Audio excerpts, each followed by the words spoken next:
Hi.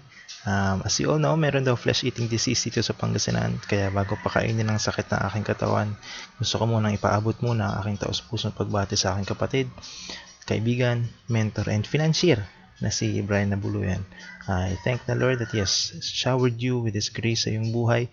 Papasalamat ako that He has given you sa WP, sa D Group, sa ministry, sa Elevate, and personally sa buhay ko na pinakalala ka niya sa akin. And papasalamat ako sa kanya because of you. May you be reminded always that that your name is written in the palm of God's hands. Huwag ka sanang makakalimot. May you always be protected from pride. May He humble you always as He was humbled, as implied in the book of Philippians. May you continue to be faithful, for He is faithful sa iyong buhay.